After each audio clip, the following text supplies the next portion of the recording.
తరచూ వార్తల్లో నిలిచే దువ్వాడ మాధురి శ్రీనివాస్ను ప్రత్యేకంగా పరిచయం చేయాల్సిన అవసరం లేదు. ఏపీ వైసీపీకి చెందిన ఎమ్మెల్సీ దువ్వాడ శ్రీనివాస్ను పెళ్లి చేసుకున్న ఎపిసోడ్కు కాస్త ముందు నుంచి ఆమె ఏదో విధంగా వార్తల్లో ఉంటున్నారు. ఈ మధ్యనే బిగ్ బాస్ షోలో పార్టిసిపేట్ చేసిన ఆమె మధ్యలో ఎలిమినేట్ అయి హౌస్ నుంచి బయటకు రావడం తెలిసిందే.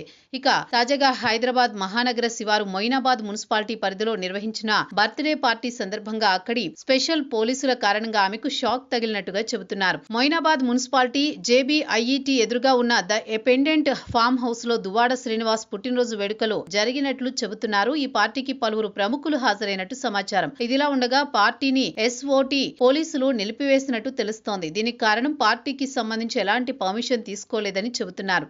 ఈ పార్టీలో అక్రమ మద్యాన్ని కూడా పోలీసులు పట్టుకున్నట్టుగా చెబుతున్నారు. దీనిపై పోలీసులు ఎలాంటి ప్రకటన విడుదల చేయలేదు. అనుమతి లేకుండా నిర్వహిస్తోన్న ఈ పార్టీని మధ్యలో నిలిపివేయడం ద్వారా మాధురి శ్రీనివాస్ కు బిగ్ షాక్ తగిలినట్టు చెబుతున్నారు. ఈ పుట్టినరోజు పార్టీలో 10 స్కాచ్ బాటిళ్లు, 5 హుక్కా బాటిళ్లను పోలీసులు స్వాధీనం చేసుకున్నట్టు సమాచారం.